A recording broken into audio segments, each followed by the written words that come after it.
Lucille Ball will be remembered by some for her role as Lucy Ricardo, the charming but lovable nutjob. Many consider Lucille, who was born with her distinctive curly red hair and blue eyes, to have been one of the most powerful women of the 20th century because of her extraordinary talent. There were many surprises and laughs along her path, from a little town girl to comedy superstar. A strong-willed and passionate woman. Even when things got tough, she kept going until she broke through and established new norms. Lucille Ball's crazy life story deserves our attention. Henry Durrell Ball was a lineman for Bell Telephone, and Lucille Desiree Ball was born in Jamestown, New York on August 6, 1911. She was the only child of his and Desiree Evelyn Ball. She came from a long line of Baptists. Though she did have some Scottish, French, and Irish relatives, her family tree is largely English.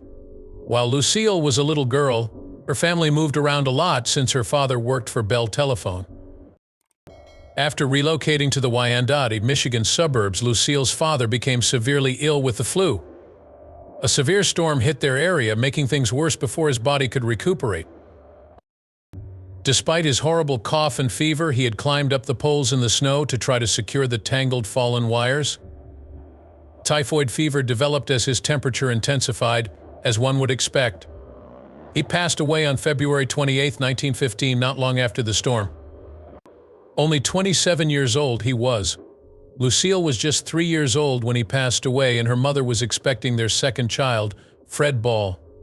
Tragically, her early life was marred by the loss of her father. Even though the day her father passed away was largely a blur in her memory. The only thing she could recall was a bird becoming stuck in the house, which tragically caused her to have a lifelong fear of birds. Her mother Desiree had to return to New York because she was a concert pianist. Therefore, she bequeathed Lucille and Fred to her grandparents in the Chautauqua Lake summer resort town of Celeron. The house was also inhabited by Cleo Mandicos, who was an aunt and uncle to Lucille, as well as by Lola and George Mandicos. No matter how tough things were, Lucille's grandparents instilled in her a work ethic and a passion for the theater. The prominent amusement park at the time, Celeron Park, was her favorite. On its boardwalk, you might find a children's slide that led down to the lake, a roller coaster, a bandstand, a stage for vaudeville performances and plays, and the Pier Ballroom. From that point on, Lucille was adamant about turning it into an entertainment. Her mom wed Edward Peterson 4 years after Dad passed away. Lucille and Fred were cared for by Peterson's parents while the new couple sought employment in another city.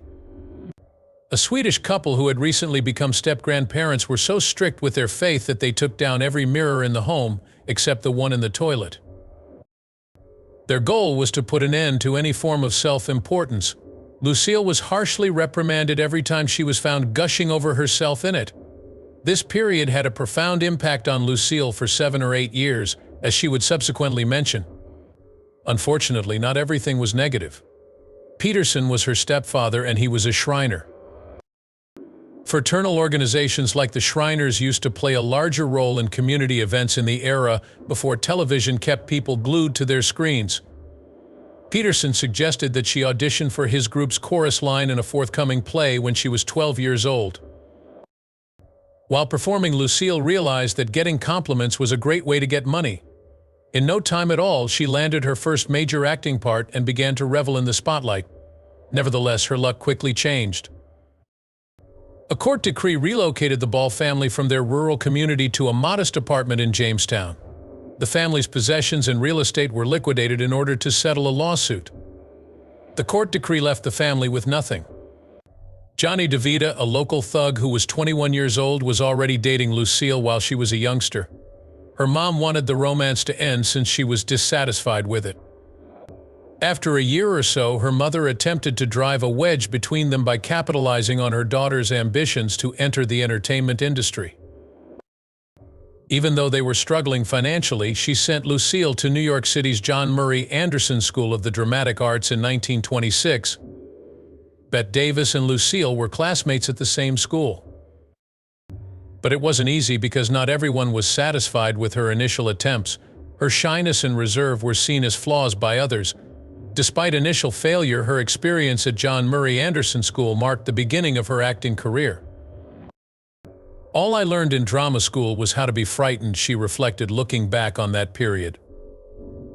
The school wrote to her mother and others to let her know that Lucille was a waste of time. Being overly shy and reserved prevents her from giving it her all. Compared to her contemporaries such as Bette Davis, she was an obscurity at the school and an underdog in the entertainment industry. Despite the initial setbacks, Lucille Strong will ensure that she would not let her dreams die. Throughout her time at the institution, she had opportunities to grow and develop. Nevertheless, Lucille persisted in the entertainment industry even if she didn't initially excel at school. Her resolve to show her professors that they were mistaken was unwavering in the face of such severe criticism. And so in 1926, she dropped out of school to earn a degree in acting in Manhattan. And in 1928, she moved back to New York City. She moved to Manhattan in the 1930s, not long after leaving Broadway. She first became famous in Hollywood as Diane Belmont, a job she landed while modeling for Chesterfield cigarettes. Due to her slender figure, she primarily modeled bulky fur coats. That same year, she began working with Hattie Carnegie as an internal model. After following Carnegie's advice and dyeing her brunette hair blonde, she got a string of small parts in films. She was so successful that she was even named Queen of B-movies. Lucille maintained a consistent work schedule throughout the 1930s, even though she was never a celebrity. She was learning the ropes, honing her comedic timing, and absorbing industry knowledge. One of the 12 Goldwyn Girls was her part that she landed on February 6, 1933. In the midst of filming Roman Scandals in 1933, she also became one of Samuel Goldwyn's singing and dancing girls. For Eddie Cantor's project, she was first portrayed as a slave girl. Nevertheless, a bold choice was made in order to faithfully reflect her character. Her beard had been nearly lopped off. She had no idea that they would never regrow. The Three Musketeers was another film in which she was cast. From her humble beginnings in minor parts at Columbia Pictures and RKO Radio, she rose to the position of featured actress in 1935. She was a featured model in 1935's Roberta and had roles as a flower store worker in Top Hat in a number of RKO musicals starring Fred Astaire and Ginger Rogers. Chatterbox, released in 1936, was her debut film credit. She got the part she wanted that year, thinking it would be her ticket to Broadway. Set in a duplex apartment in Hollywood, in the comedy Hey Diddle Diddle, written by Bartlett Cormack. Playing the role of Julie Tucker, one of three roommates dealing with neurotic directors, bewildered executives, and grabbing stars who impede the girl's capacity to advance, Lucille made her stage debut in Princeton, New Jersey on January 21, 1937. Even though Conway Terrell was sick, the play was well received. Due to Terrell's severe illness, the show had to cease after just 1 week in Washington, D.C. Next, in the 1937 picture Stage Door, Lucille had a more substantial role as an aspiring actress, co-starring with Ginger Rogers, a distant maternal cousin, and Katharine Hepburn. Her portrayal of an angry nightclub diva in 1942's The Big Street was a highlight of her acting career. In 1947, she finished a deal with MGM Musicals, but by then she was considered a bust. Lucille met Desi Arnaz, a bandleader from Cuba, in the early 1940s on set of the Rodgers and Hart Broadway musical Too Many Girls. Upon meeting Arnaz, she felt an instant connection. Hearts began to flutter as soon as they met. They ran away together on November 30, 1940, which was 2 months after the movie came out. Lucille, who had dated other older men in the past, was a cautious career woman who was drastically different from Arnaz. They met when Arnaz was 23 years old and well known as a man who could charm his way into anyone's heart. The friendship between the two artists didn't even survive a year, according to their acquaintances and co-workers. Arnaz was enlisted into the Army in 1942, but his knee injury curtailed his service. He stayed in Los Angeles to organize and perform USO events for wounded service members who had returned from the Pacific. Arnaz was separated from his new bride for a considerable amount of time because of his busy travel schedule. Evening performances were commonplace when he was at home. Meanwhile, his wife was already preparing for work upon his arrival as she had a very tight schedule at the studio. The fact that Lucille sought a divorce from Arnaz in 1944 came as no surprise. He allegedly made her decision based on his infidelity and excessive drinking. They decided to make up after having some deep talks, though. Lucille was really taken in by Arnaz's charismatic character. Despite the fact that Arnaz's attention strayed from their marriage on occasion, he lavishly supported his wife's career goals during their 20 years of marriage. In the year 28, as a longtime studio contract player, Lucille knew her stuff. Despite her obvious popularity and talent, several of her ideas failed to receive the funding they required. Lucille attempted to recreate the radio success of her 1947 to 1950 sitcom My Favorite Husband on television. A chic Sheen Lee Wyewood and her wild antics were the focus of the evening. The network initially took issue with Lucille's request that her real-life husband, Arnaz, be included in each episode of the show. The fact that Lucille and her husband would not budge is a blessing. Little more than 3 weeks before she turned 40, on July 17, 1951, Lucille welcomed a daughter, Lucy Desiree Arnaz. Since Lucille and Arnaz were hell-bent on finding ways to spend more time together, they embarked on a quest to find a project that would allow them to collaborate professionally and personally. Therefore, they chose to embark on a vaudeville tour of a stage performance that shared their idea. Due to the live show's overwhelming success, CBS caved. Both Lucille and Arnaz had their network goals nailed down. They wanted to be able to film their new show in Hollywood instead of the more commonplace New York City, where most television shows were still made. But the main problem was that the pair wanted to use film instead of the cheaper kinescope, which was the main obstacle. After learning that CBS estimated it would be too expensive, the couple decided to accept a salary reduction. For their part, DCLU Productions would continue to operate the show and keep full ownership rights. I Love Lucy first aired on October 15, 1951. People all throughout the nation who saw the show realized right away that it was unique among sitcoms. Not only did this Emmy-winning show revolutionize television, but it also catapulted the pair to unprecedented levels of fame and made them household names. The couple went on to appear in and produce the weekly comedy series that featured the Ricardo family: Lucy, Ricky, Fred, and Ethel, and their friends and neighbors, the Mertz.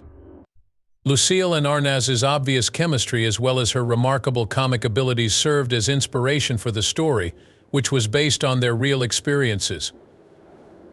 I Love Lucy has unprecedented success. Daisy Arnaz Jr., whose full name is Desiderio Alberto Arnaz IV, was born to Lucille 15 months after the first child. I Love Lucy was a rating smash even before he came into our world. The pregnancy had been written into the show on purpose by Lucille and Arnaz. The actual scheduled cesarean section that she had in her real life happened to coincide with the birth of her fictitious character. Neither a pregnant woman nor the word pregnant may be shown on air per CBS's regulations. Several religious authorities gave their blessing to the pregnancy narrative. A word change from expecting to pregnant was required by the network. As Arnaz willfully pronounced it as pectin, laughter broke out. Lucy is enceinte is the official title of the episode, a pun on the French word for pregnant. But the show's titles never appeared on television. On January 19, 1953, 44 million viewers witnessed Lucy Ricardo presenting young Ricky to the show. At the same time, in Los Angeles, Lucille welcomed Desi Jr., her second child. People fell head over heels for the show, and it remained at the top of the ratings for 4 years in a row. Throughout its incredible 6-year run, it maintained its position as a top contender even in the years that followed, routinely placing second or third in terms of viewership. Lucy was the center of attention, as suggested by the show's title. Lucille was a perfectionist, even if she may play down her efforts at times. Hours of practicing her actions and looks on camera became second nature to the actor. And her innovative comedic work set the stage for many more stars to follow. Nobody could turn a blind eye to Lucille Ball's amazing brilliance. When the show's 4 main stars appeared on screen in a colored telecast together, It was a historic occasion. A colorful exhibition of entertainment was put on by the foursome of talents, marking a rare and special occasion. There was only ever going to be one more occasion when these four superstars appeared on television in perfect harmony, and it was this once-in-a-lifetime event that cemented their place in television history and won the hearts of fans everywhere. On a Bob Hope special that aired in October 1956 on NBC, Lucille, Arnaz, Vance, and William made an appearance. A sketch mocking I Love Lucy was a part of the program. In 1957, the show I Love Lucy came to an end. After that, Desilu Productions kept making successful TV shows like Star Trek: The Next Generation, The Untouchables, Our Miss Brooks, Make Room for Daddy, The Dick Van Dyke Show, and Mission Impossible.